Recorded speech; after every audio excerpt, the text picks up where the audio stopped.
Welcome to the final presentation on skin rashes. Learning outcomes include you should be able to, at the end of these 4 lectures, explain the role of a chiropractor in dermatology, describe the use of the MMRISK cancer screening tool, explain how the ABCDEs are used to screen for melanoma, describe the 12 basic terms used to describe skin rashes. Describe the significance of 4 dermatological signs and identify and manage 30 common or important dermatological conditions. Our index patient is Samuel Sikalot, the 76-year-old grandfather of the Sikalot children. He has had this chronic sore on his face for approximately 4 months. And he says, "Oh, while I'm here, doc, should I be bothered about these other spots on my head?" A rash, for the purposes of this discussion, is a change in human skin which affects its color, appearance, or texture.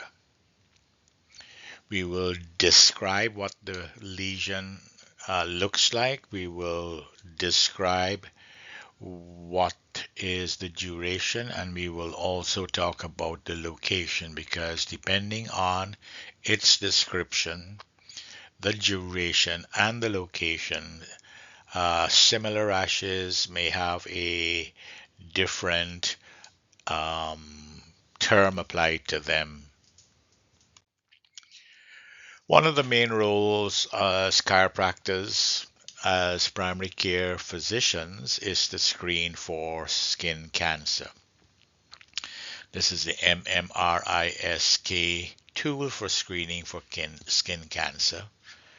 1, if moles are present, if any mole is greater than 5 millimeters in diameter. 2, if you have more than 50 moles on your body. 3, if you happen to have red hair and freckles. 4, if you don't tan when you go out into the sun, you actually burn. 5, if you've actually suffered from severe skin burns as a child. And 6, if you've had family, also known as kindred, with skin cancer. Your main role, same with me as primary care physicians. When we screen for melanoma, we're going to use the ABCDE, which you've done already. A is for asymmetry. If we look at this lesion on the right here, if I were to slice this through the center here, the top half and the bottom half are not equal. If I were to slice it down from top to bottom like this, the left half is not the same as the right half, and no matter how I slice and dice this, the corresponding halves are not the same. If we look at B, the borders here are irregular. They're not smooth and round. There is change in the color of the melanoma. Darker areas here, light areas here, and even here some of the pigment is disappearing, which is not a good sign. D is for having a diameter that is greater than 6 millimeters. This is approximately nearly 2 centimeters or 20 millimeters. And E, which can't be assessed by just one picture, would be evidence of evolving over time. So if I'd had a similar picture of this nodule or rash a year ago and it was half the size, it might have been maybe or even less than half the size, maybe 5 millimeters in diameter, and now it is 20 millimeters in diameter, that would be evidence of evolving. Any questions? Let's look at a number of dermatological terms. You need to know these dermatological terms because 90% of all of the dermatological conditions that you will be able to diagnose need to be sent either to a medical doctor or to a dermatologist.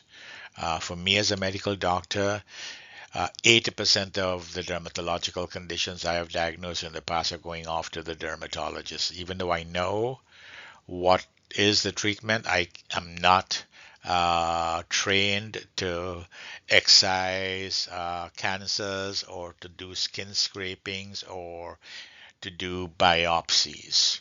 So when you refer to a specialist, you have to be able to use the correct terms. The first of almost a dozen dermatological conditions that you could be tested on is a macule. A macule is defined as a flat top lesion that is less than 1 centimeter in diameter. So here is a patient, an African American, with many macules, flat top lesions on the back of his hand, measuring less than 1 centimeter in diameter. These macules are hypopigmented, and this is an example of vitiligo, an autoimmune disorder which we will talk later further on in the discussion. This is a patch. A patch is defined as a flat lesion that measures greater than 1 centimeter in diameter. This is an oval patch that has a red, otherwise known as erythematous border. And this is classic in a condition known as pityriasis rosea, where this oval patch appears first on the trunk, usually on the anterior aspect, and then 2 to 3 weeks later you have smaller oval patches that are then going to appear in the rest of the body, particularly on the trunk.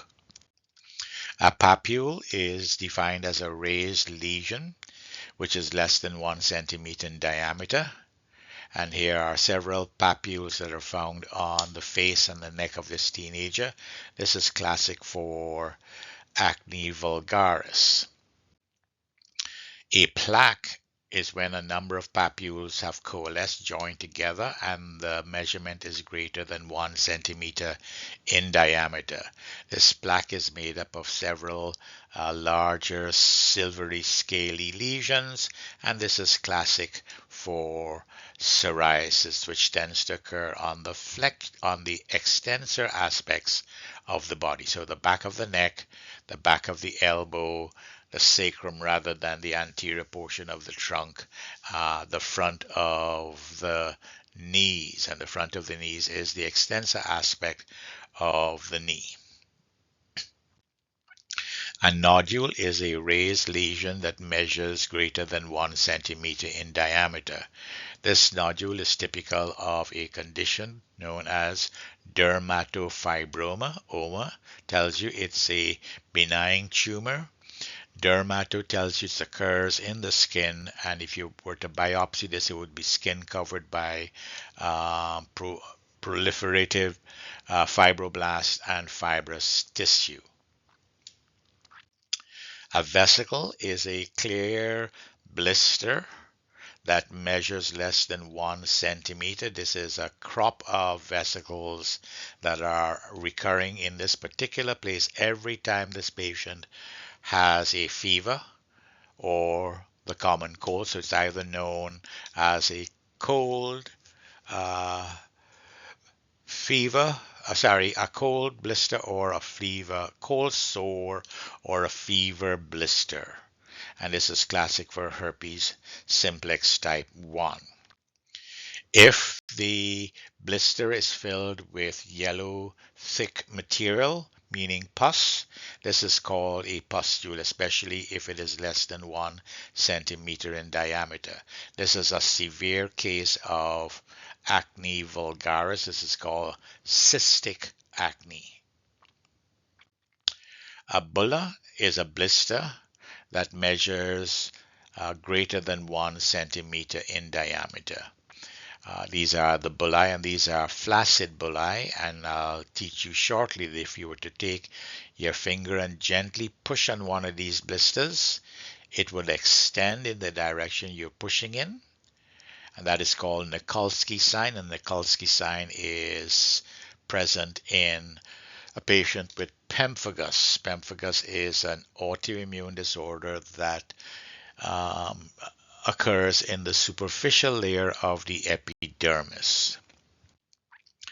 A wheal, as is typical in this condition, which is urticaria, is defined as a transient raised red itching lesion. Remember, we could use an alternative word for red, and that alternative word is erythematous. We could use an alternative word for itching, and that would be pruritic. So a transient raised erythematous pruritic rash is classic for urticaria. And urticaria is a chronic allergic kind of response of the skin to uh, sometimes known allergens. Most of the times, the triggering allergen is not known. Lichenification is the term used to describe thickened, leathery skin that looks like tree bark. This is seen with chronic eczema, otherwise known as chronic dermatitis or atopic dermatitis, in which there's a localized irritation of the skin on a long-term basis.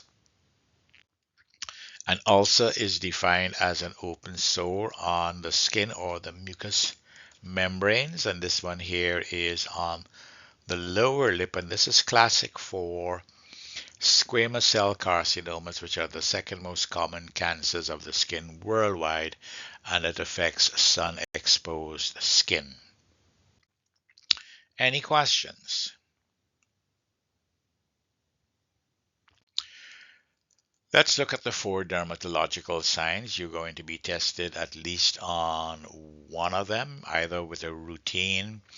Which of the following signs are present in a patient with psoriasis or pemphigus or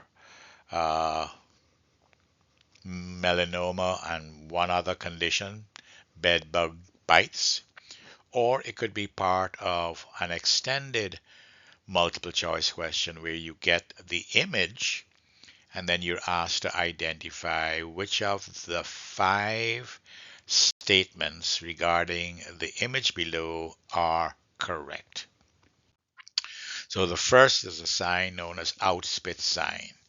Outspit sign is when you remove the silvery scales at the edge of the plaque that is characteristic of psoriasis. There is pinpoint bleeding. So we scraped off the silvery scales. Here's the pinpoint bleeding. And as I said, this is seen classically in psoriasis. Nikolsky sign, when you apply pressure on the affected skin or normal skin in patients with suspected pemphigus. When you push in one direction, the blister will extend. And that's a positive Nikolsky sign. Or when you push on the blister, it causes a removal of the epidermis in the immediate area surrounding the blister. Either presentation would be for a Nikolsky sign. As I said, this is seen in pemphigus, which is an autoimmune disorder affecting the superficial layers of the epidermis. There's another condition that looks like pemphigus, similar autoimmune disorder, but when you press on it, the blisters don't rupture because the blisters are in the deeper layer of the epidermis. So what would you call a condition that looks like pemphigus, but it's not pemphigus? And if you answer pemphigoid, then you would be absolutely correct. Pemphigoid is a similar autoimmune disorder, but affects the deeper layers of the epidermis, and hence the blisters are not easily ruptured. Then there's the breakfast, lunch, and dinner sign. This is the hallmark of either bed bug bites or flea bites. If it's fleas, the organism is Pulex irritans. If it is bed bugs, the organism is called Cimex lectularius. And what happens is that both of these insects, when they bite you for the purpose of feeding off of you, hence the breakfast, lunch, and dinner sign, they are feeding off of you. Um, they inject a saliva that contains a particular substance called apirase. And apirase is an anticoagulant such that when they suck the blood up, the blood doesn't clot in their esophagus or in their stomach, and they die from intestinal obstruction. The reaction, which is a pruritic reaction, is going to be at the site of the bite. And what you should be able to do is draw a straight line through three of them. I can do that easily here. I can do that easily here. And that is the breakfast, lunch, and dinner sign seen with bedbug bites or flea bites. And then there's the ugly duckling sign. You look for the lesion that does not look like the others. And if I were to divide this into four quadrants, or use the clock face, so that would be 12, 3, 6, 9, 10, or 11. This lesion over here, if you were to look at this closer, you'll find that it's larger than the rest of the lesions. It is slightly irregular, and you only need one out of the 5 A, B, C, D, E's to go. This might be a melanoma. I am not too sure, but I'm not taking a chance, and I'm going to refer this patient over to the dermatologist for further examination. The ugly duckling sign has a specificity of 85% and a sensitivity of 83%. And when combined with the ABCDEs, the combination of the ugly duckling sign and one or more of the ABCDs increases the sensitivity and specificity for diagnosing melanoma. The ugly duckling is actually a child story written by a famous Danish children's story writer by the name of Hans Christian Andersen. If you've never listened or heard the story, do yourself a favor of Googling this, listening to the story, because it has a nice moral insight. And people thought when they read the story, and people who knew who Hans Christian Andersen was, they think that he was describing his own experience as an awkward child growing up in Denmark with a large nose, large hands, and prone to accidents, and didn't quite fit in with the other ducklings in his school. Any questions? Now, the rest of the diseases that we're going to talk about are arranged again in triads, and our first triad is a skin rash that is characterized by itching. And remember, the medical word for itching is pruritus or pruritic if you're going to use the adjective. The first is a condition called eczema. Eczema is also known as atopic dermatitis.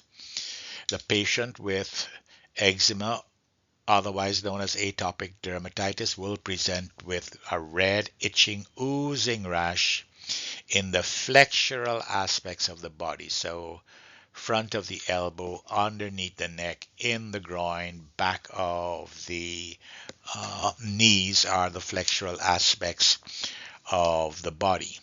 The cause is unknown, but we do know that stress may play an important role in this condition.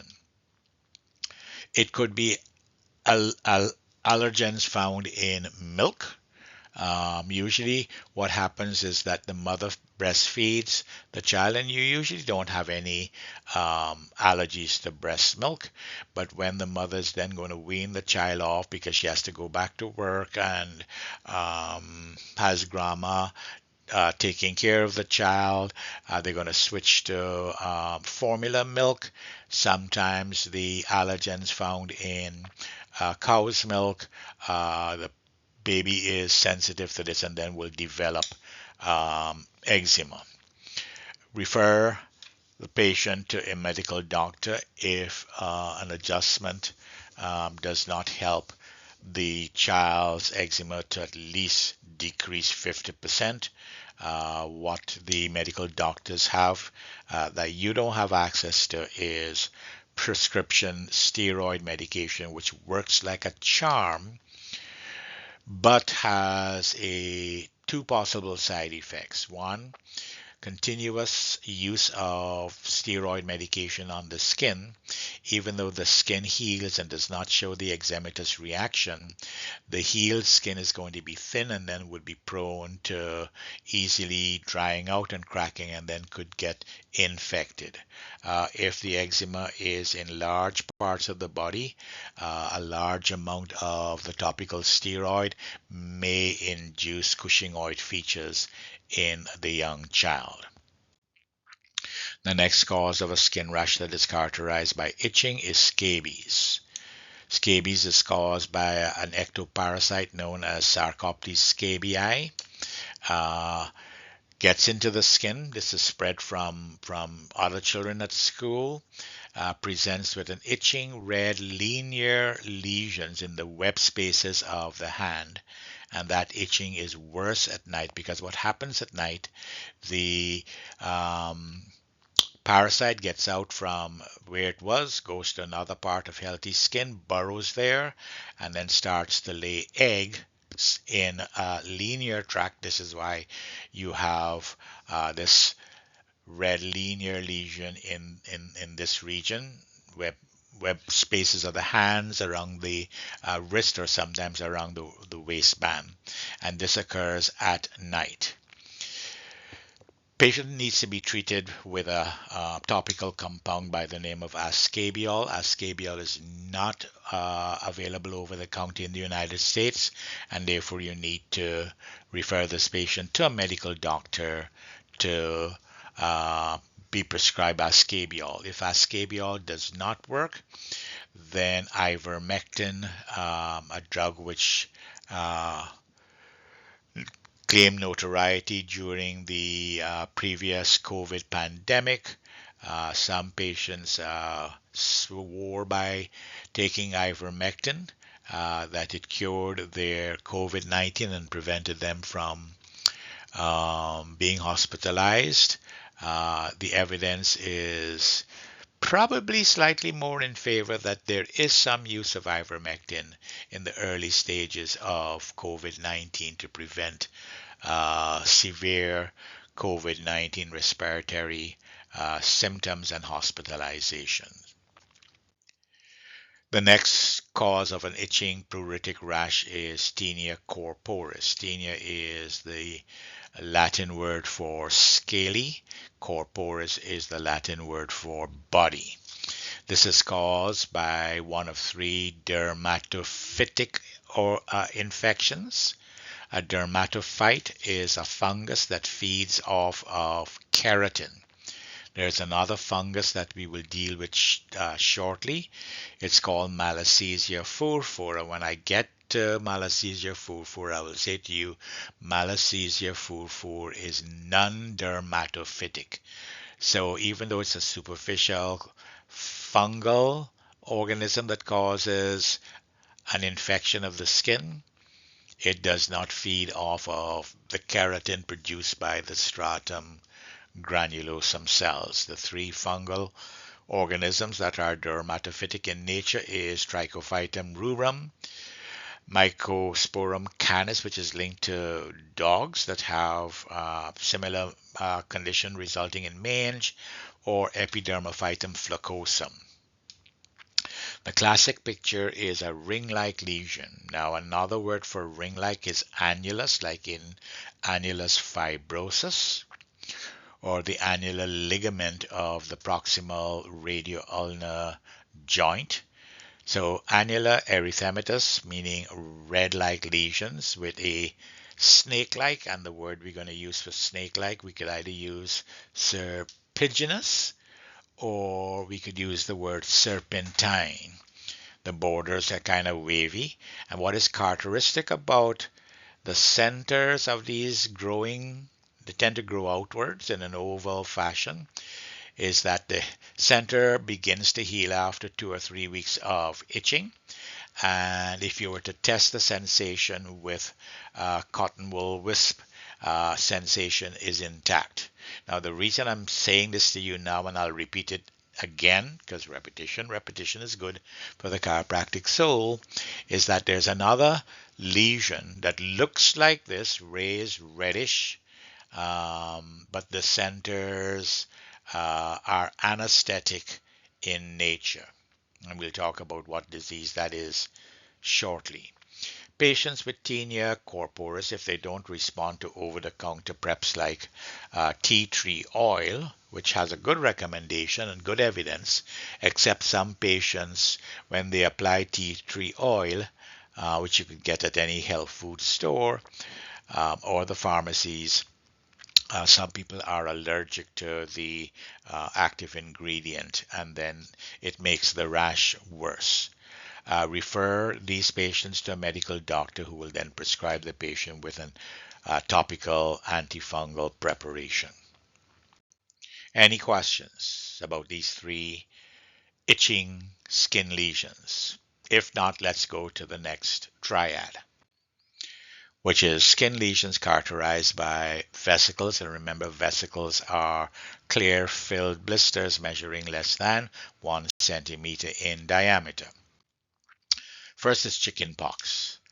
Chickenpox, the lesions are described as red vesicular, and then they will become pustular in crops in the body, all over the body, head, face, trunk, extremities. It is caused by the varicella zoster, which is HHV type 3. It is one of 7 double-stranded envelope DNA viruses. This is spread by droplet infection, and it is self-limiting. It is irritating, associated with a fever before the typical rash appears, but that's about it. It's going to take 5 to 7 days to dry up and crust, and then the skin completely heals. Usually no complication at this stage. Some patients, and in America, the medical authorities estimate more than 2/3 of patients who have had chickenpox as children develop herpes zoster. And herpes zoster presents with a similar red vesicles followed by pustules, but in a band-like distribution along a particular dermatome. It's usually in the thoracolumbar region commonly. So it would present as either a band of a rash on one side of the body, in the chest, or in the abdomen. Rarely would it affect the trigeminal nerve, which will then present with a rash over either the ophthalmic division, the maxillary division, or the mandibular division, and even more rarely affects the facial geniculate ganglia, and you present with Bell's palsy with painful vesicles in the ear. And when that happens, when you have the combination of Bell's palsy with painful vesicles in the ear, those are the features of Ramsay-Hunt syndrome. So the pathogenesis of herpes zoster is that the HHV type 3 varicella zoster that one acquired as a child hibernates in a DRG, either in the thoracolumbar sympathetic ganglia, the trigeminal ganglia, or the facial geniculate ganglia. This is activated by stress or immune suppression. If I were to see herpes zoster for the first time in a sexually active 20 to 30-year-old patient, I would want to check their HIV status. If this were going to occur in the elderly patient, 65 and above, I am screening this patient for hidden occult cancer. So I'll be checking specifically for headaches that are worse in the morning, that are worse with coughing or sneezing, which would be a sign of an intracranial mass causing raised intracranial pressure. I will be asking about on common symptoms like blood in the sputum, blood in the stool, blood in the urine. I'd be examining this patient for lumps in the neck, in the armpit, in the groin, or in the abdomen, especially the spleen and the liver being enlarged as signs of cancer. I'll be asking about other red flags like, do you have pain that wakes you up at night? Is there unexplained weight loss? That sort of stuff. Um, there is a slight increase in patients with underlying cancer and in the elderly that present with herpes zoster. This is a self-limiting condition. Within 5 to 7 days, the rash would disappear. Unfortunately, one of the side effects of patients, especially elderly patients with herpes zoster, is severe post-herpetic neuralgia, pain along where the rash was previously, persistent pain. If you were to see one of these patients early up within the first 2 weeks of them developing herpes zoster, chiropractic care is very helpful in reducing the incidence of post-herpetic neuralgia or decreasing the severity of the post-herpetic neuralgia. Herpes simplex is the other condition of a rash accompanied by vesicles. The vesicles that are characteristic of herpes simplex, this is herpes simplex type 1 virus, is crops of painful vesicles that rupture and then heal only to recur in the same place every time the patient has a fever or comes down with a common cold. HHV type 1 is the causative organism which is spread by direct contact, and because of its association with a fever, it could either be known as a fever blister or with a common cold, a cold sore. This again is self-limiting. If the patient is uncomfortable with the condition, you can get over-the-counter acyclovir to put on the blister, which would help to heal it faster and reduce the frequency. If not, if they're bothered by this, you can send them to a medical doctor who would then put them on a course of acyclovir. Speaking about acyclovir and herpes zoster, I read an article recently linking herpes simplex in children and adults with the onset of Alzheimer's disease. A study done in Taiwan recently showed that there was a decrease in the incidence of Alzheimer's disease if the patient had herpes simplex and the patient went to see a medical doctor and the doctor treated this with acyclovir or another antiviral compound.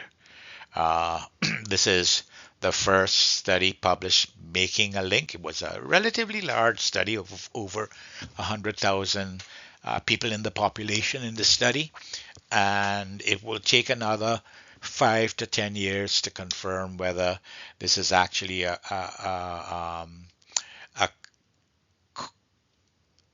cause or just an association. So um, keep your eye out on this link for later on. Any questions about skin rashes that are characterized by vesicles? Let's look at a skin rash that is characterized by pigmentation, excessive pigmentation. So hyperpigmentation, because the next triad would be hypopigmentation. The first would be Kaposi sarcoma. Kaposi sarcoma presents with raised purple nodules. It is linked to the opportunistic acquisition of HHV type 8 in patients with AIDS or other patients where their immune system has been compromised by medical intervention for the treatment of cancer. The HIV ELISA and Western blot will confirm that this is AIDS.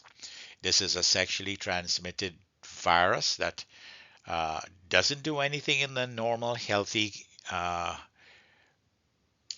properly immune person.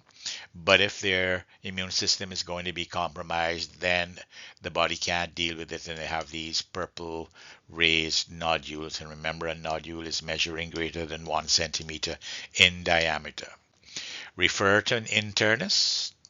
The internist is going to confirm that this is AIDS. So AIDS requires confirmation of the HIV virus using the Western blot and in combination with the CD4 count. The CD4 count, according to the CDC guidelines, should be less than 200. And if that combination is there, confirmatory Western blot test for the HIV virus and the CD4 count less than 200, AIDS is confirmed. Refer to an infectious disease specialist for treatment with the proper antiretroviral drugs. And once you treat the AIDS and the immune system is restored, the Kaposi sarcoma is going to disappear because the body, through its naturally occurring natural killer cells that are trained from birth to kill all virally infected cells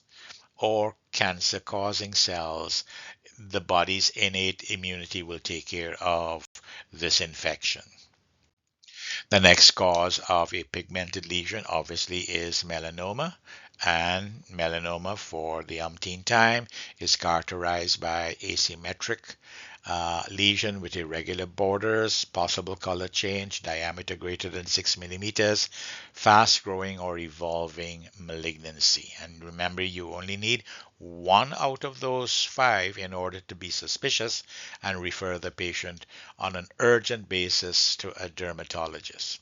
This is going to be seen more in sun exposed areas. It is going to be seen in countries near ozone depleted atmospheres, and the countries that are closest to ozone depleted atmospheres are countries in the southern hemisphere, particularly New Zealand, Australia, South Africa, and the southern parts of Chile and Argentina. A wide excision is curative, and when I say a wide excision, it's like 5 millimeters around, not going right around the edge there that you will do in a basal cell carcinoma, but a wide excision around and then below to make sure you've gotten everything out. If not, you might see early metastases in the next 2 or 3 years. And the other condition, which in fair skinned people gives you a hyperpigmented lesion, is tinea versicolor. Tinea is the Latin word for scaly. Versicolor is a variation in color or very many colors. In light-skinned people, you have the scaly tinea, fawn colored, which is a lightish brown. And the organism is Malassezia furfur. Malassezia furfur is a non-dermatophyte. It does not feed off of keratin. It actually feeds off of the fatty acids found in the skin cells, and that's how they survive. Selenium sulfide, which could be gotten in the form of Head and Shoulder shampoo from the pharmacy, works like a charm. Uh, the way to use this is you have a shower, and then when your skin is dried, have somebody put this on to your back, because most of the times it's on the back. And then you wait until the spread shampoo is dried. You put on your clothes, you go to work, etc. Come back the next day, and you repeat that process once a day for 7 days. If that does not help, and you have to say to the patient, the selenium sulfide will kill the superficial fungus. However, it will take a while before the skin color comes back normal. If after doing this for a week, a month later, the skin discoloration has not cleared up, I would then send the patient off to a dermatologist. This is what the preparation. I can do this in. I used to have the facility to do this in my office in South Africa. I scrape the lesions off with a tongue depressor. I put the scrapings on a microscopic slide. I cover it with a cover slip. I drop 1 drop of potassium hydroxide in the corner of the cover slip. Wait for 2 minutes, because what happens is the potassium hydroxide destroys and dissolves all the skin cells, and what remains is just the fungus, which is a dimorphic fungus, meaning it can have two forms, and the two forms are your branching hyphae, which will give you the thin spaghetti-like strands, or a bud-like form, which will give you the meatball appearance. And the combination of spaghetti and meatball appearance is the lab finding in a patient with tinea versicolor associated with Malassezia furfur. Any questions? Let's look at hypopigmented skin lesions. Next is leprosy. Leprosy is also known as Hansen's disease.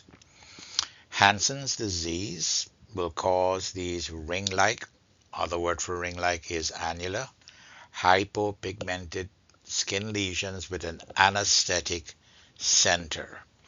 It is caused by the fastidious organism known as Mycobacterium leprae, which can only be grown in the lab successfully in the foot pads of suckling mice. And the only other animal, apart from humans, in which Mycobacterium leprae are found would be the armadillos in wildlife. There are two varieties, tuberculoid and lepromatous leprosy. Tuberculoid leprosy is the one that is displayed here. This is the one that is going to give you these annular hypopigmented skin lesions with an anesthetic center. The lepromatous variety, which is less common, is going to give you largish nodules, raised lesions in the face, giving you what is known as a leonine appearance. Leprosy is a chronic disease that is spread via droplet infection. And should you make the diagnosis of leprosy, refer the patient to a dermatologist who would either biopsy the lesion or look at it and go, yep, I've seen this a number of times before, and put the patient on the appropriate therapy, which today is still dapsone. In my days, in the 1950s and 60s, dapsone was not yet discovered, and patients with leprosy were then taken away from their families, sent to an isolated place in the country or an isolated island in Hawaii. It was the island called Molokai. But once dapsone was discovered, then isolation of these people away from their family and friends is no longer needed, and a couple of months of dapsone therapy is curative. And then there's tinea versicolor, which you've handled just a couple minutes ago. In dark-skinned people, the lesions caused by tinea versicolor are hypopigmented. It's the same non-dermatophytic Malassezia furfur fungal infection. And the pathogenesis behind the hypopigmentation in dark-skinned people is that when Malassezia furfur digests the fatty acids found in the epithelial cells in the epidermis, they produce an acid known as azelaic acid. Azelaic acid blocks the conversion of phenylalanine to tyrosine. Tyrosine eventually will go to dopamine, or melanin. So if you block the production of tyrosine, then melanin in the area of the infection will be stopped, and then you're going to get these hypopigmented lesions. Again, selenium sulfide is the drug of choice topically if that doesn't work after a week of application and time. Then you refer to the dermatologist. This is vitiligo. Vitiligo is characterized by hypopigmented lesions that are usually less than 1 centimeter in diameter unless they coalesce and form these large patches. These lesions are painless and non-pruritic, meaning they do not itch. The vast majority are due to an autoimmune disorder, and like most other autoimmune disorders, they tend to like company. Therefore, if you were to have a patient with this kind of disease, I would check the patient out for diabetes mellitus, especially type 1, atrophic gastritis, which could lead to vitamin B12 deficiency and pernicious anemia, and or myxedema. Refer patients with vitiligo to a dermatologist. The dermatologist has two main options available to treat this patient: Solarins, which are light sensitive drugs which you put on, you give the patient to swallow, and then you shine a UV light on them, and what should happen is that it will stimulate the melanocytes to regenerate and then start to repigment the hypopigmented areas. And then more recently, there's a new drug called Opzelura, which is a JAK inhibitor, and a JAK inhibitor is going to act against one of the cytokines that are released by this autoimmune disorder, and that is applied topically. Whether the patient goes on Solarins or Opzelura, it would be up to the dermatologist and depending on the extent of the disease. Any questions?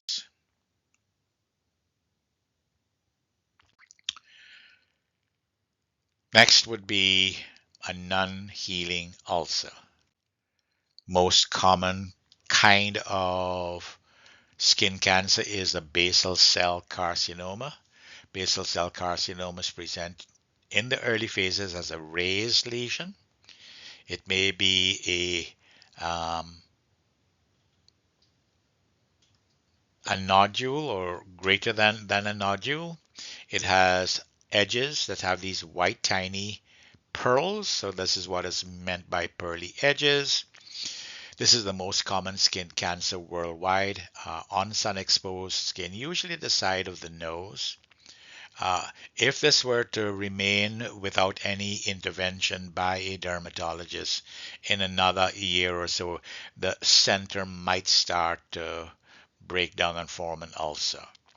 Refer to a dermatologist. Excision is curative, and the excision is 1 millimeter around this, and then you take out the entire lesion down to the dermis, and then you stitch this lesion back, or if it is too large a gap, you may do some fancy plastic surgical reconstruction to fill the area with a flap of skin removed from elsewhere.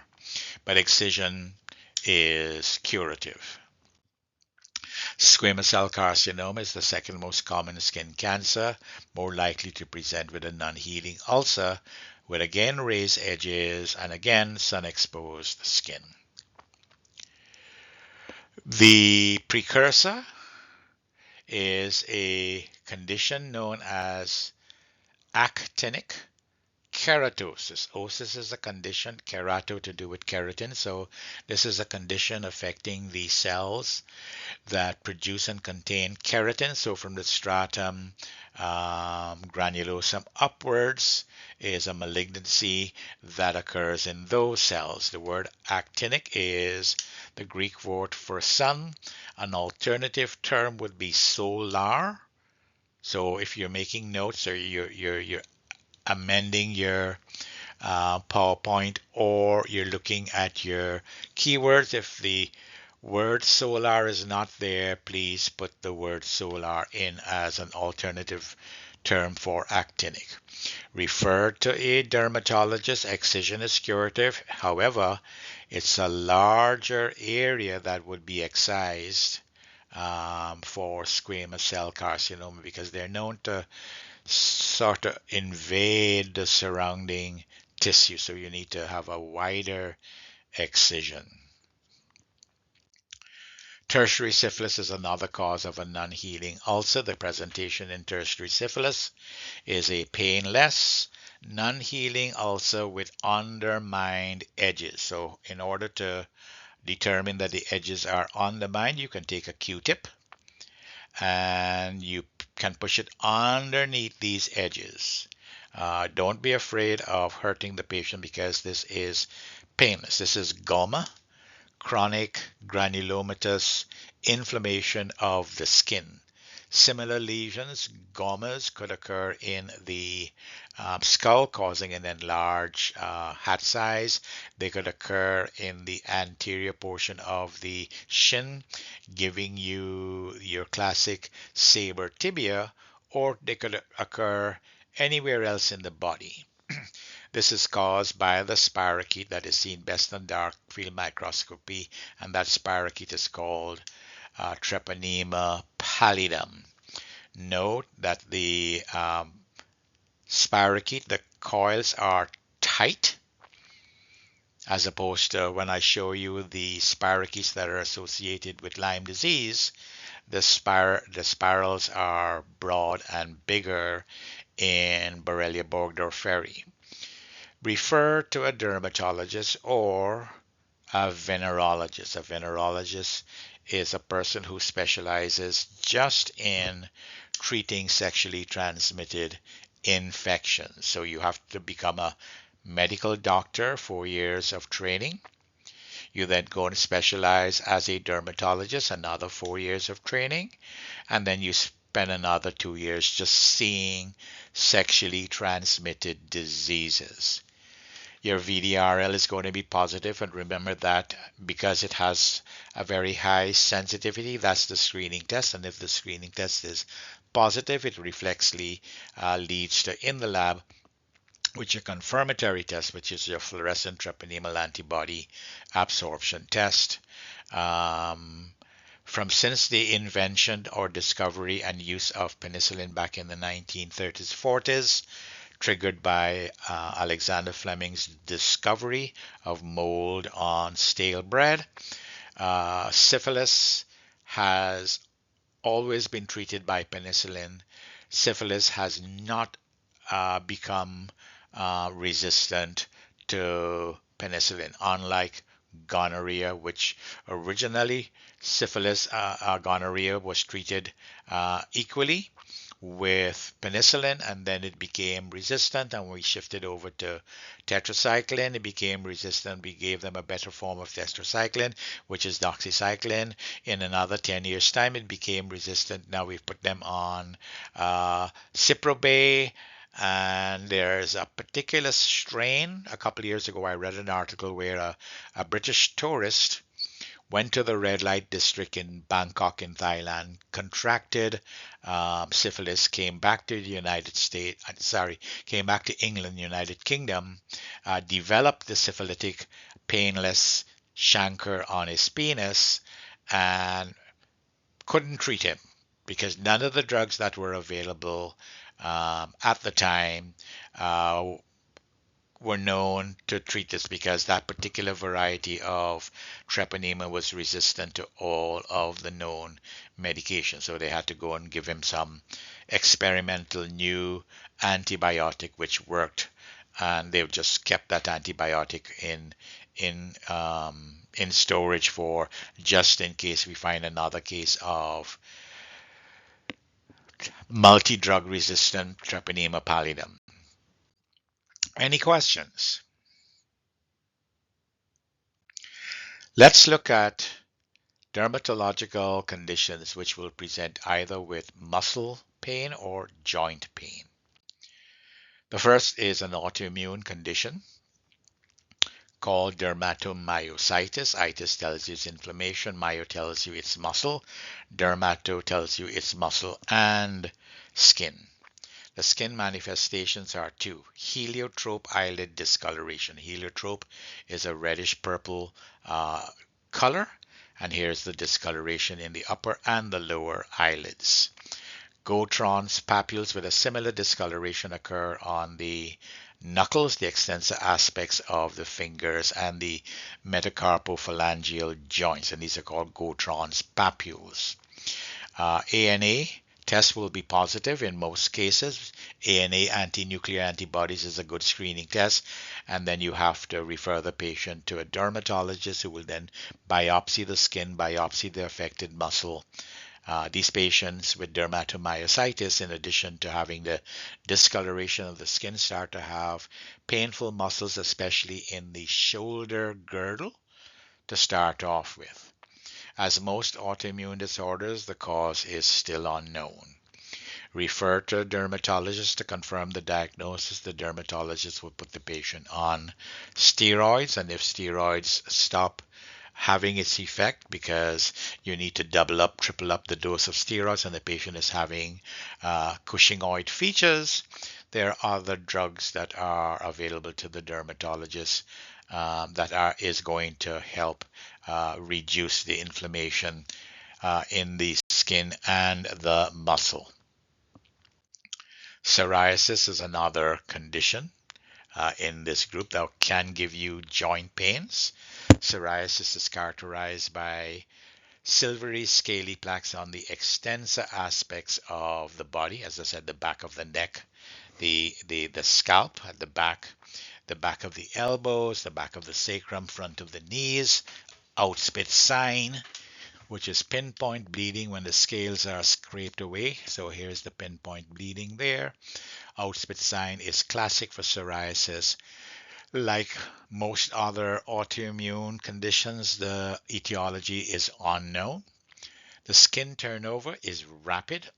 The normal time for a cell in the stratum basale to then go up from the stratum basale to become in the stratum spinosum, and then the stratum granulosum, stratum lucidum, and then stratum corneum, and then a shed, it's approximately 28 days.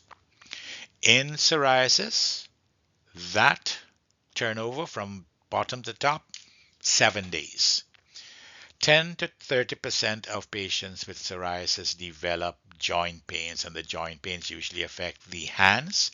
The joint pains have an asymmetrical pattern in the hand as opposed to symmetrical distribution with rheumatoid arthritis and systemic lupus erythematosus. These patients have sausage digits.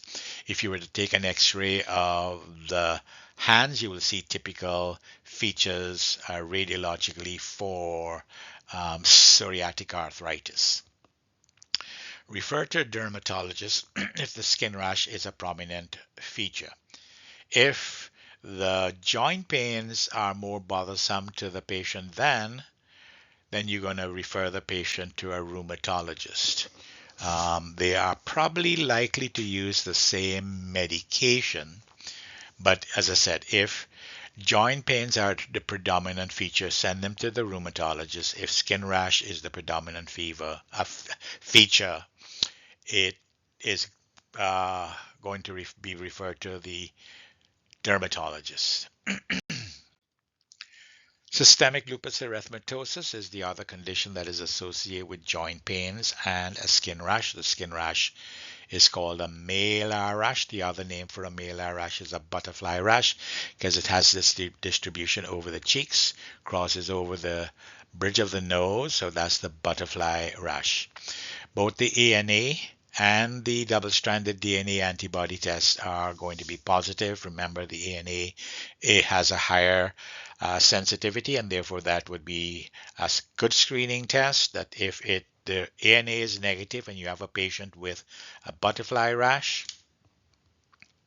and the ANA is negative, it is highly unlikely that this is systemic lupus. There are other causes of butterfly rashes which we're not going to get into. Um, most of them are not associated with joint pains. And then, as I said, if the ANA is positive, you do the double-stranded DNA antibody test, which is the more specific test. That's the confirmatory test. It is an autoimmune disorder, and like most other autoimmune disorders, has a propensity of affecting females rather than males. However, unlike most other autoimmune disorders, which tends to affect middle-aged females, this one affects younger female adults, later teens, early in their 20s. Refer either to dermatologist or rheumatologist depending on which is the predominant or worrisome feature. Steroids are likely to be helpful. Does anybody know what phenomenon is that? This patient says every now and again, especially if I'm stressed or if I go out in the cold without gloves on, my fingertips get white, and then a couple minutes later they get blue, and then a couple minutes later they get very red. Does anybody recognize that color change from white to blue to red? If you said Raynaud's phenomenon, you would be actually correct. So Raynaud's phenomenon is one of the other skin changes that you can see in patients with systemic lupus. It's not pathognomonic because you can get this with rheumatoid arthritis and you can get this with scleroderma, and you can get this with none of those connective tissue disorders. And when there's not associated with this, then you call this Raynaud's disease. Any questions? Let's look at the association of skin rash with fevers. There's a special term that is given for skin rash and with fevers in children. It is called exanthema, exanthema, rarely used in dermatology, more likely for you to come across this in microbiology.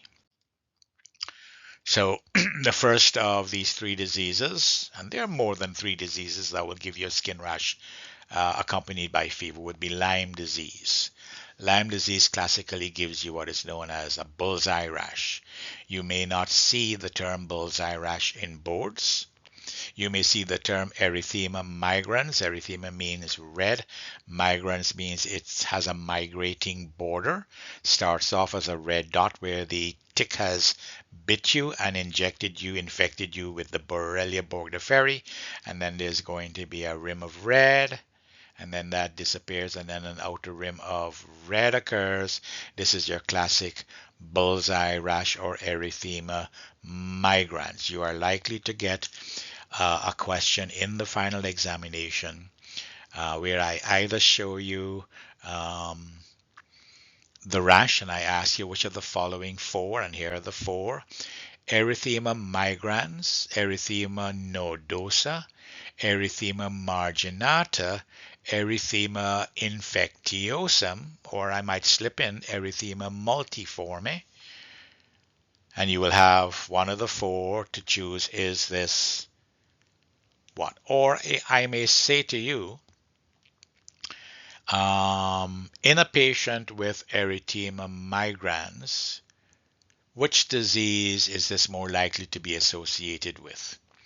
And I'll give you obviously Lyme disease for erythema migrans. If I gave you rheumatic fever, I should have given you erythema marginatum. If I gave you sarcoidosis as a choice, then the erythema in the stem would be erythema nodosum. And if I gave you slap cheek syndrome in your choice, then in the stem would be erythema infectiosum. So bullseye rash, otherwise known as erythema migrans. It is also called targetoid. It is called targetoid because it looks like a target, but it's not a target, hence the suffix oid on to the end of the word target. This follows being bitten by an infected Isodes deer tick. The infection is caused by a spirochetal organism known as Borrelia burgdorferi. Here is the spirochete in the dark field microscopy. Look how big these coils are compared to the tight coils that are associated with Treponema pallidum. Refer the patient with erythema migrans to a medical doctor who will then put this patient on usually doxycycline. Most of the Borrelia burgdorferi in the United States are still sensitive to doxycycline, which is a form of tetracycline. Measles is another cause of fever associated with a rash. You have a high fever for a couple of days, and then a rash in measles. Generalized, so it's all over the body. It actually starts in the midline and spreads out towards the outside. And the rash is red, erythematous in nature. The rash starts off as a flat and then it becomes slightly raised, so a maculopapular rash, following a high fever in a child with runny eyes and Koplik spots. Koplik spots are what are seen in the inside of the cheek opposite the molar teeth. A white dot on an erythematous background. You see that, you go, yep, you're going to develop measles in another classical measles rash in another couple of days. Measles virus is transmitted. It's an RNA virus that is transmitted via droplet infection. Refer to a pediatrician. The pediatrician would determine whether this child needs to be hospitalized or not. Most of the times you don't need hospitalization for a child with measles, but if the child is malnourished, the child has some other medical condition, then the measles virus is likely to invade the lungs, give you a nasty viral pneumonia, and cause serious problems. The third cause of a rash associated with a fever is slap cheek syndrome. Remember, slap cheek syndrome is also known as erythema infectiosum, causes a red rash and it is infective in nature. Or the other cause is the fifth disease. And it's called the fifth disease because it comes after the fourth disease, which comes after this third, etc., etc. And go back to microbiology, you'll see which was the first disease that was into this group of exanthemas, which was the second, third, fourth, or fifth, and slap cheek syndrome, otherwise known as erythema infectiosum, is the fifth disease in that group of childhood infections associated with a high fever and a rash. The virus is the only single-stranded DNA virus, parvo B19, spread by droplet infection. It's a self-limiting condition. Within 5 days, the red rash will disappear in the child. By the time the fever is over, which is about the third day, the rash comes out.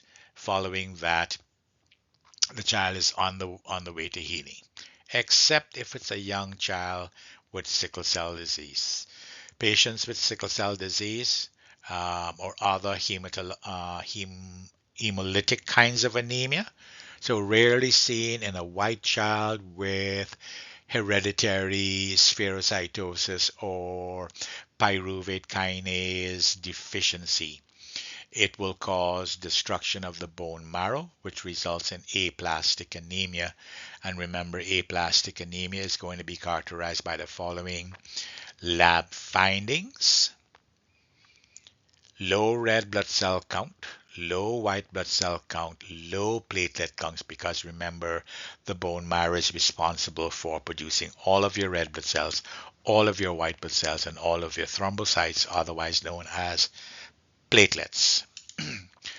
If you have a patient, a black child, and you have in the history that they are sickle cell disease, or you see that the child has mild jaundice of the sclera, because you're not going to see yellowness in a dark skinned child, refer the patient to the hospital. If it's a white person with mild jaundice with slap-cheek syndrome, refer to the hospital and let them decide whether to keep the patient in or send the patient home and with instructions. Any questions? And then there are others. We have about a dozen miscellaneous skin conditions that don't quite fit into any of the categories that we've talked about before. And as in the past, these are arranged not in the order from most common to least common or most important to least important. They are arranged usually in the alphabetical order. So let's start off with acanthosis nigricans. Osis is a condition. Acantho, an original word for the skin cells that contain granules in the skin, was acanthocytes. So here is a condition that affects those granular containing cells in the epidermis, and because it's going to give you a thickening of the skin and a dark brownish color, the name of this condition is acanthosis nigricans. This is a chronic skin condition characterized by dark brown velvety patches found in the neck, the armpits, or the groin. There is an increased incidence of acanthosis nigricans in type 2 diabetes, especially those that have insulin resistance, patients who are obese, patients who have PCOS, polycystic ovarian syndrome, or rarely if they have a GI malignancy. So if you have acanthosis nigricans and the patient is not overweight or is obese, the patient is not having type 2 diabetes, the patient is having regular periods and not periods of amenorrhea associated with hirsutism, then I would screen this patient for GI malignancy, and the easiest test, cheapest test to show that you are aware of this is ordering a fecal occult blood test. Patients with acanthosis nigricans, you should send them off to a dermatologist to confirm the diagnosis. The next condition is acne vulgaris. The term vulgaris means common. This is a ubiquitous condition, universally common, that presents primarily in teenagers. It is related to excess androgens and infection of the hyperplastic sebaceous glands infected with an organism known as Cutibacterium acnes. This bacterium has recently undergone a name change. Previously, this was called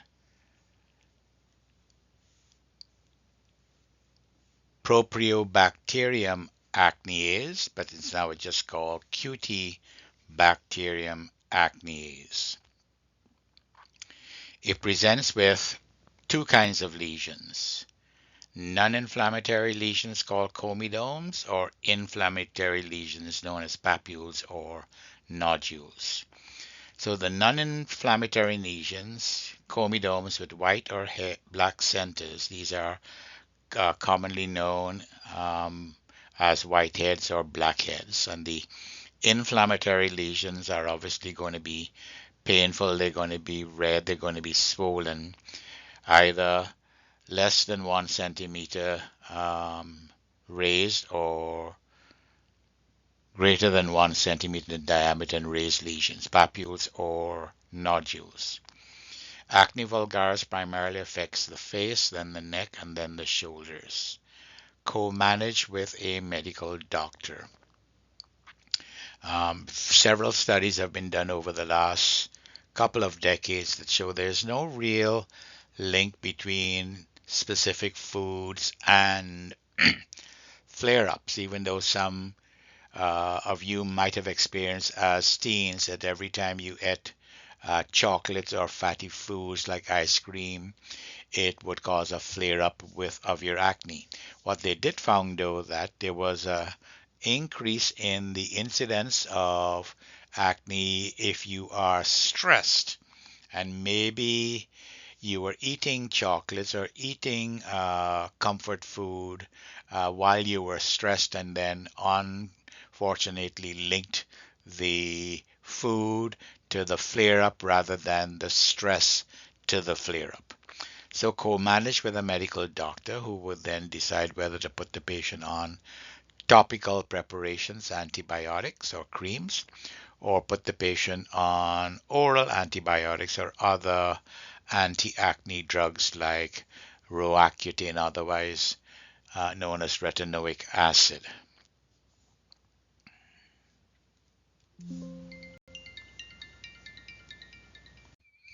The next condition is acne rosacea, or just now plain old rosacea. This is a chronic skin condition that affects older adult females in their 30s to 40s or 50s. The cause is unknown.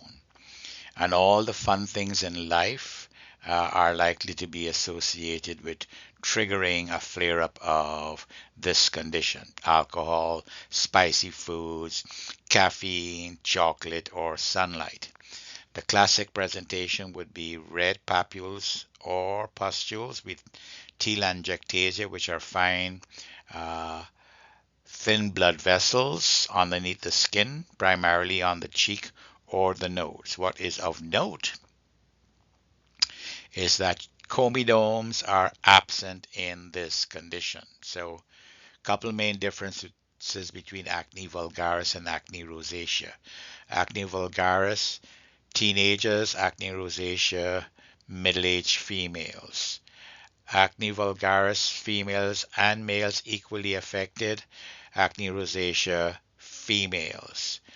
Acne vulgaris, comedones are present, blackheads, whiteheads. Acne rosacea, comedones are absent, more likely to be associated with telangiectasia. Refer to a medical doctor for the use of antibiotics on a long-term basis, usually the same antibiotics that are helpful for controlling the Cutibacterium acnes infection that is characteristic of acne vulgaris might be helpful in acne rosacea. Also, advised to avoid the offending foods is applicable. And the patient will say, "But doc, you're taking all of the fun things in my life out of my life. What am I going to do?"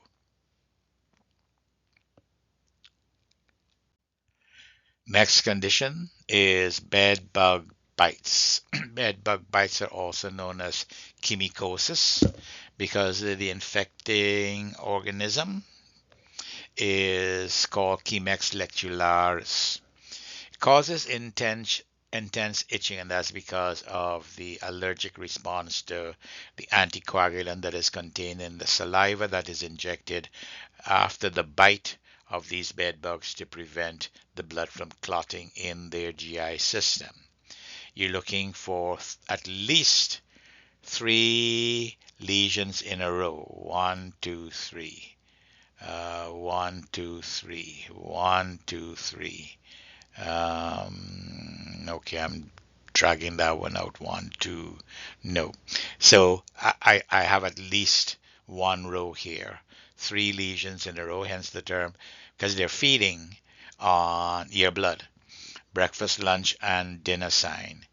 Here's the engorged bedbug. If you squash this, there would form a splot of red blood, ear blood, hopefully. And the lesions are described as red rays itching in nature. Impetigo is another condition that is in this miscellaneous group. It is caused by an infection of the skin, superficial layers of the skin, either by Streptococcus pyogenes or Staphylococcus aureus. This is not cellulitis. Cellulitis is inflammation of the subcutaneous tissue. This is inflammation of the superficial tissue, the epidermis and the dermis. When these organisms get into the skin through tiny little cracks, it presents classically as honey-colored crusts in a particular region, nasolabial region. In this region, children in the tropics are more likely to have impetigo in their forearms and their leg due to insect bites, and they scratch the insect bite with dirty fingernails and then transfer strep pyogenes or Staph aureus. Because this has a tendency of affecting children going to school, it is also known as school sores and should be distinguished from fever blisters and cold sores. Refer these patients to a medical doctor for a use of a course of antibiotics to prevent complications like rheumatic fever or post-streptococcal glomerulonephritis. Next is a viral infection caused by a pox virus belonging to the double-stranded group of DNA viruses. This is molluscum contagiosum, could either present as a single or multiple dome-shaped papules, and what they have, if you're making notes on the line, highlight central depression. And here are these multiple lesions that are dome-shaped, they are raised. They're not greater than 1 centimeter in diameter, so they're not nodules. And in the center of each of these papules is a central depression, otherwise known as umbilication. It looks like a small little umbilicus. Seen classically in the face and lower abdomen, sometimes it is in the genital region. And as I said, it is caused by the pox virus. And they may be, especially in the genital region, more prolific if the patient has HIV/AIDS. Neurofibromatosis, a condition in which there are multiple tumors, omas, that are related to nervous tissue, peripheral nerves, with fibrous proliferation. There are what are known as cutaneous markers, which will first appear as a teenager, and these cutaneous markers are called cafe au lait spots because of their brown coffee and milk coloration, and because the edges of these cafe au lait spots are relatively smoothish, it has what is known as the coast of California shape. In contradistinction with what I'll show you shortly, the jagged edges, which have the term coast of Maine appearance or shape. Cafe au lait spots with the coast of California shape are cutaneous markers of neurofibromatosis type 1, which is multiple neurofibromas. There's a gene called NF1 which predisposes these patients to develop several multiple fleshy nodules throughout the entire body. may or may not be associated with scoliosis. If it's associated with scoliosis, it's usually a neurofibroma that has occurred in a vertebral body, half of the vertebral body, so it's going to cause a hemivertebra, and it will then be associated with structural scoliosis. um, I've been here a little longer than most of you, and I remember early days in 2005 or 2006 when our first group of students did the board's part 4 examination. They reported that they went into one room, and instead of seeing a patient in the room, they were given a picture of something looking like this, and they were asked to identify what this is and say what this might be associated with. And if you said this is cafe au lait spots with the coast of California shape, you got the full marks. If you said this was a cutaneous marker of for patients with neurofibromatosis, half a mark. If you said neurofibromatosis type 1, full marks. And then you go to the next stage, which is the post-encounter probe phase, and then you're shown again no patient, but you're shown a spinograph of a patient where they show the thoracolumbar spine, and then there's going to be an obvious scoliosis with one of the vertebrae, usually a T10, T11, or T12, that shows the presence of a hemivertebra, and then they ask you what is most likely the cause of this abnormal shape to the spine. And you need to say, most likely a neurofibroma growing in one half of the vertebral bodies. Okay. Here's the coast of Maine cafe au lait spots where the edges are extremely jagged. This is a cutaneous marker for fibrous dysplasia. There are two varieties of fibrous dysplasia, one variety that affects only one bone and another variety that affects more than one bone. If it affects only one bone, this is called the monoostotic variety. If it affects more than one bone, this is called the polyostotic variety.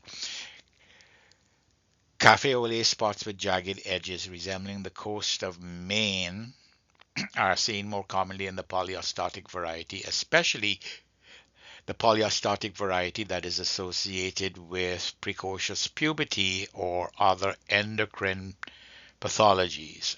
And when you see polyostotic fibrous dysplasia associated with either precocious puberty or another endocrine pathology, then that combination is known as McCune-Albright syndrome. You can see the picture over here. The femur is affected. It has this classic bending of the upper part. This is called the shepherd's crook deformity. It is affecting the pelvic bones. It's affecting the tibia, so more than one bone is affected. And if, as I said, if you're given this particular picture in boards part 2 or 3 and you are told that the patient has precocious puberty or diabetes mellitus or some other endocrine problem, look for McCune-Albright in one of the choices. Next is the condition pemphigus that we've talked about. Relapsing crops of fragile bullae. Remember, a bulla is a lesion, a blister filled with fluid that measures less than 1 centimeter in diameter. This is an autoimmune disorder in which the body produces antibodies against the cells in the upper layers of the epidermis. These flaccid blisters might be present on the limbs, the back, or worse yet, in the oral cavity. Nikolsky's sign is often present when we press on these flaccid bullae. The blister moves, and then if we press enough, it would rupture. That's your positive Nikolsky sign. This is one of few conditions. There's a handful of conditions that when you recognize this in the primary care setting, you are going to either arrange for an urgent referral to a dermatologist with the instruction to the patient that if you can't see a dermatologist within the next 24 to 48 hours, head off to the hospital because this might spread to become widespread, involve the oral cavity, and then it could be complicated by sepsis. Pityriasis rosea. Pityriasis is the Greek word for scaly. Remember the Latin word is for scaly is tinea. So you could have had tinea corporis or pityriasis corporis, tinea versicolor, or pityriasis versicolor. This is pityriasis rosea, a different condition in which the lesions are rose-colored in color. There's a herald patch that occurs 2 to 3 weeks before the classic patch lesions that are going to see primarily on the back. So here's your herald patch, oval in nature, erythematous in nature, and followed by an itching red rash, mild itching, and you look at the back where the rash is going to be concentrated on, and you see the semblance of what is known as a Christmas tree pattern. This is the trunk of the pattern, and here are the branches of the Christmas tree, probably a pine tree, and that's your Christmas tree pattern. The oval patches are then oval lesions like this. That's a patch because it's larger than that, um, are going to be arranged in this downward fashion. Possible HHV type 7 infection. Refer to a dermatologist if there is persistent itching. Mild itching, the patient can get away with using over-the-counter anti-itch creams, antihistamine creams. They could use calamine lotion to help with the itch. They can go have an oatmeal bath, which will help with the itch. But if it persists beyond a couple of weeks, then refer them to a dermatologist who will then confirm the diagnosis of pityriasis rosea and probably put the patient on a short course, a week or two of steroids to help with the itching. Next is a condition known as seborrheic keratosis. Osis is a condition, kerata to do, affecting the cells that produce keratin, seborrhea, because this means oily. So well-defined waxy papules or plaques with a stuck-on appearance. It looks as if you can take a fingernail or a spatula and scrape some of these things off, but they are not taken off like that. They're otherwise known colloquially as old age barnacles. Barnacles are stuck on to the sides of boats, and you just can't take a sponge and wipe it off of the hull. You actually have to scrape this off with an instrument. They are tan to dark brown in color, classically are more commonly seen on the face or the extremities. Refer to a dermatologist who would then offer a number of alternatives as to how to deal with this. And then there's solar keratosis. Remember, I said to you the other word for solar was actinic.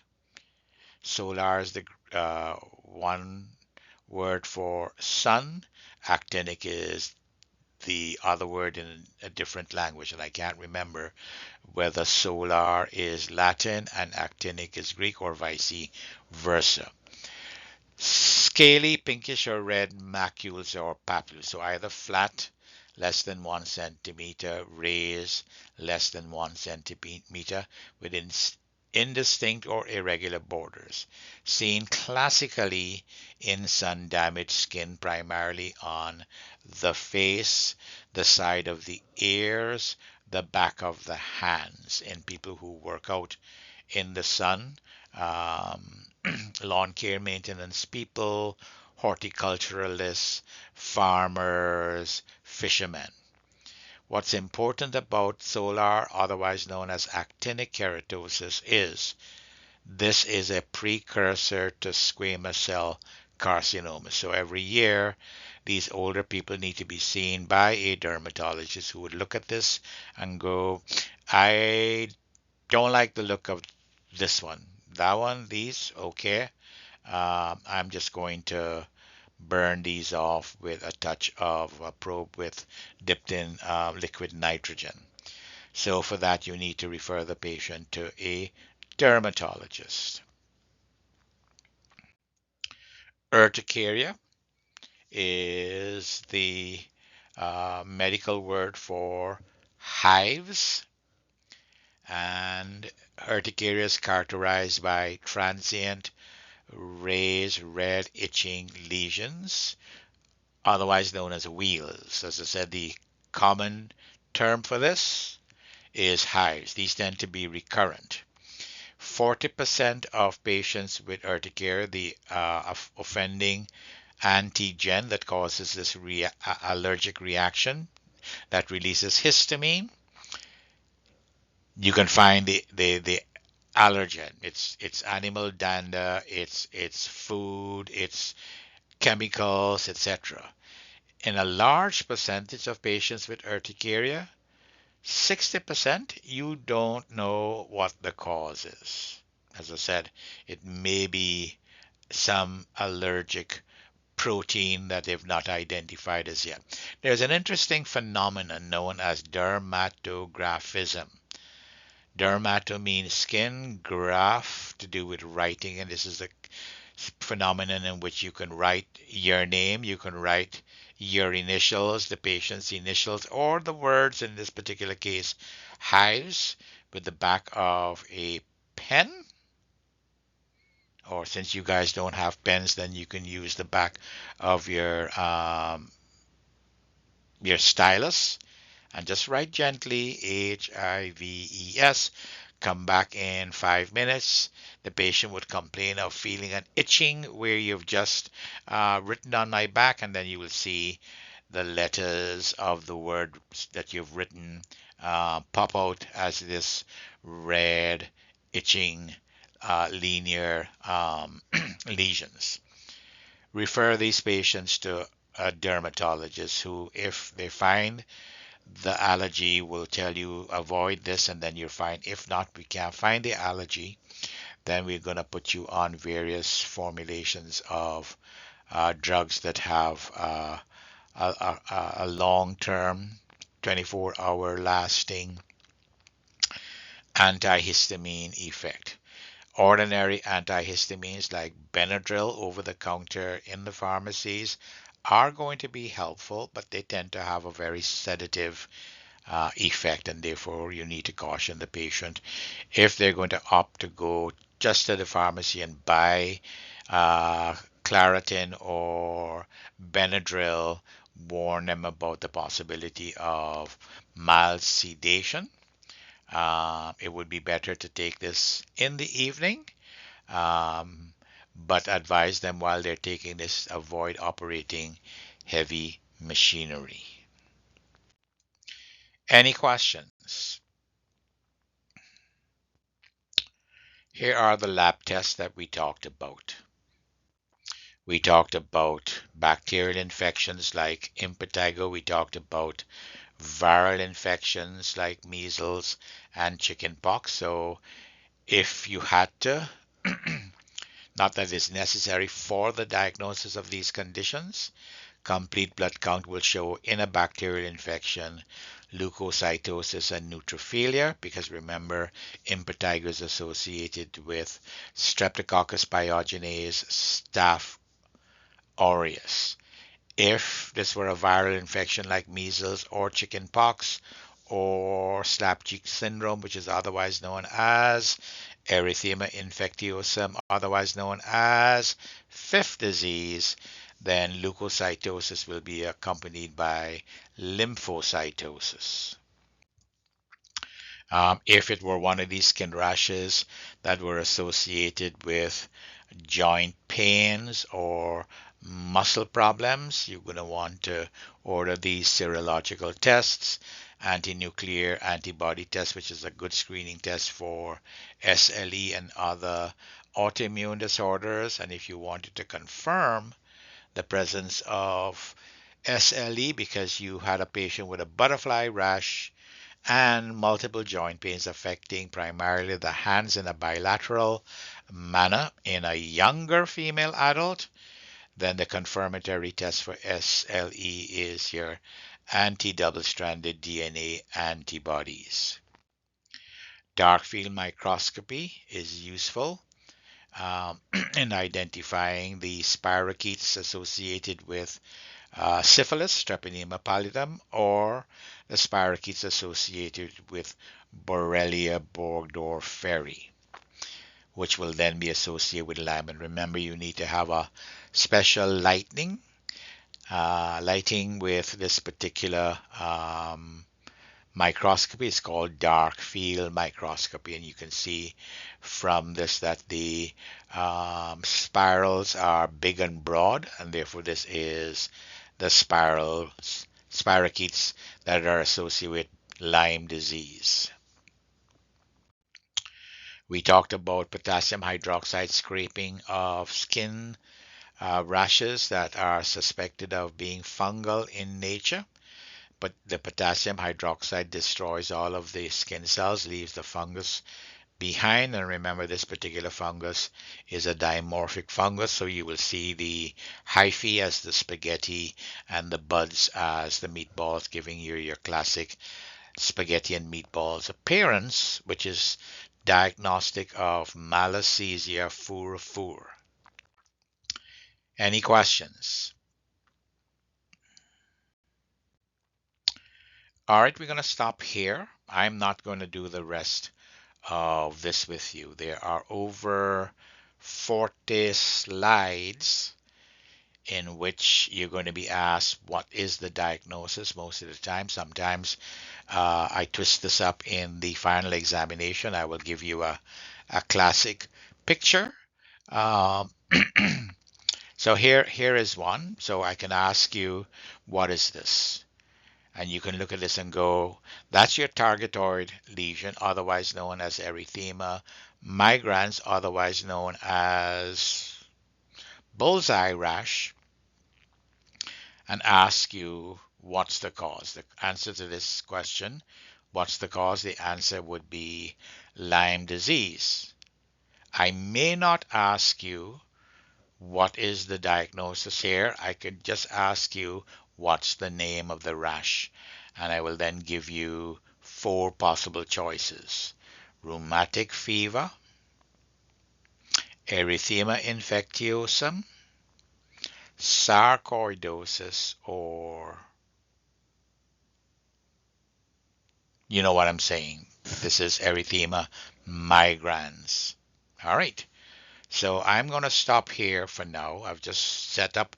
You're going to spend the next hour or two going over this in groups. Individually, you are going to get approximately 15 dermatological questions.